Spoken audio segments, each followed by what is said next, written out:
diarios participó. Algunos incluso tuvieron que ser fundados por él, quien muy seguramente tuvo el sentimiento de aberración hacia la Iglesia por todo aquello que su padre sufrió en manos de la denominada Santa Inquisición, que quizá debió haber sido la maldita decisión.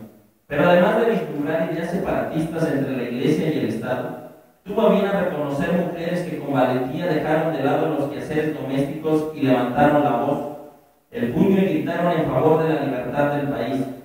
Este personaje prácticamente desconocido, y no por falta de méritos, sino por exceso de intereses en quienes han ido escribiendo la historia, este hombre también pugnó por darle voz y voto a la mujer del México de hace ya casi 2 siglos. Látigo y cruz, emblemas esclavistas y repudio de nuestro personaje, e incluso cómo no resaltar las respuestas del nigromante a Lucas Alamán cuando éste declaraba: conservar la religión, sostener el culto público en esplendor, impedir por autoridad y por la fuerza la circulación de obras impias y inmorales. Valdrá la pena continuar leyendo lo que se pedía conservar, pero lo que sí vale es rememorar la contestación en el diario Don Simplicio.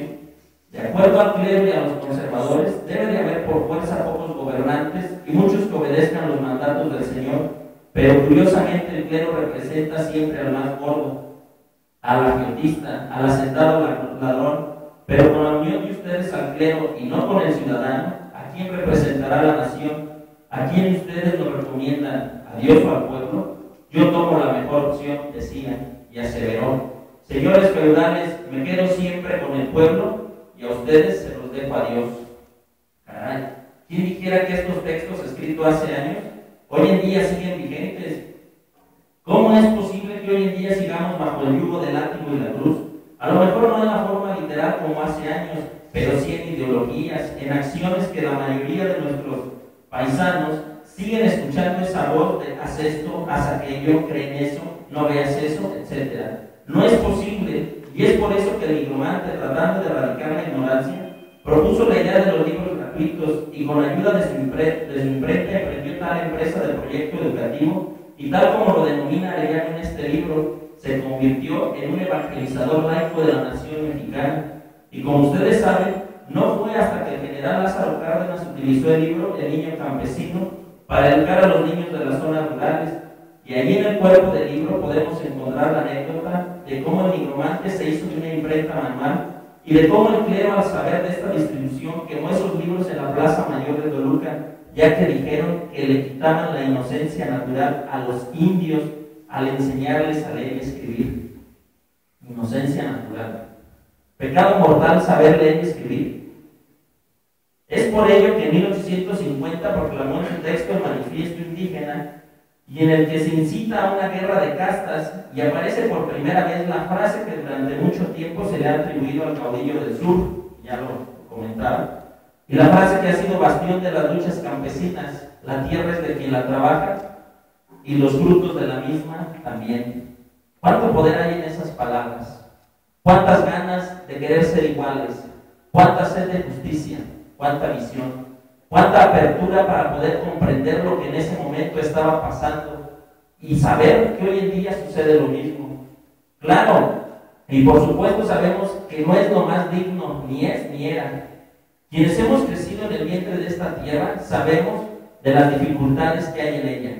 Es por ello que estas ideas deben de seguir vigentes, pero no podemos dejar que siga sangrando esta herida hecha por los españoles hace ya más de 500 años, cuando nos arrebataron nuestras creencias y nuestras ideologías al imponernos a un crucificado, que con toda la misma iglesia inventó para enriquecer sus arcas. Hoy en día tenemos que apropiarnos de las ideas y luchar para alcanzarlas. Debemos continuar en la búsqueda de la libertad y sentenciar, tal como lo hizo Ramírez en Don Simplicio allá por 1839, cuando decía: ¿por qué los intereses de los ricos son contrarios siempre a los de los pobres? ¿Por qué sin el sudor de vuestro rostro coméis el pan y lo dilapidáis con vuestras prostitutas y lacayos? Y además aseveran: nada se dice de los derechos de los niños, de los huérfanos, de los hijos naturales que, faltando a los deberes de la naturaleza, abandonan los autores de sus días para cubrir o disimular una debilidad.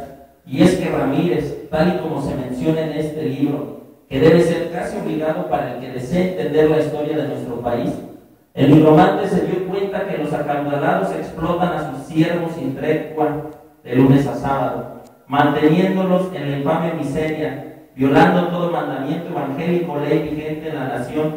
Pero eso sí, nos decían, todos los domingos esos mismos conservadores devotos llevan a la iglesia talegas de monedas de oro, producto de sus delitos, conmoviendo a toda la patria por su generosidad y limosnas piadosas.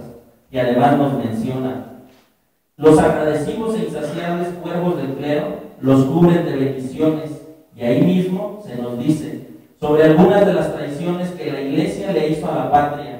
Y concluye: no, señores, llegó el siglo de las desilusiones. Oh Jesucristo, al ver la realidad que se apoderó de tu casa y de tu misión en la tierra, cuánta razón tenías cuando le dijiste a Pilatos que tu reino no era de este mundo. Y aparte de pensador, el nigromante, quien tenía mente renacentista, y aquí nos lo comenta Arellano aquí en su libro, pues emprendió expediciones científicas al interior de la República, descubriendo, por ejemplo, en Baja California yacimientos de mármol, y estableció granjas camaroneras, y escribió con tal visión ecológica lo siguiente, y lo hizo en 1850. Es falso que los bosques, los litorales y las especies naturales de fauna y flora sean inagotables, y es totalmente falso que sean propiedad del ser humano. Enemigo de López Santana, del dictador quien lo encarceló, pero cuando un hombre de una mente tan lúcida como Ignacio Ramírez llega a caer a la cárcel, no bastan las paredes ni los grilletes para silenciar su voz, y mucho menos para truncar su pensamiento, ya que siempre encontró la forma de expresar y exponer lo que pensaba en contra de aquello que estaba ahorcando a los mexicanos, de pensamiento amplio que le permitió dilucidar ideas como el voto de la mujer, la separación de la iglesia y el Estado, mejoras educativas, la utilización del libro de texto e incluso las mismas leyes de reforma atribuidas a Benito Juárez y a Melchor Ocampo, y que en alguna ocasión Ignacio Manuel Altamirano escribió en 1880. No es cierto que la autoría de las leyes de reforma sean de Juárez y Ocampo. De hecho, yo apoyé en diversos lugares y años a mi maestro Ignacio Ramírez en su redacción y en la elaboración de más de 89 leyes reglamentarias sobre la materia. ¿Qué falta le hace a este país un personaje como Ramírez, que siempre defendió el pensamiento y que incluso José Martí le llamó venerable hombre? Pues en fin, la invitación para leer este libro completamente interesante libro, el cual nos puede ilustrar sobre cómo un hombre y su pensamiento, manifestado todavía hoy en día en nuestra nación, y cómo podríamos, a partir de esas ideas, la construcción de este país, ideas que siguen siendo necesarias, que se lleven a la práctica, que nunca se acaben. Y concluyo con este verso que viene ahí, que dice: celebremos nuestra antigua amistad en este día, y con alegres brindis los presentes se diviertan, banquete que fue luz de esperanza. Gracias.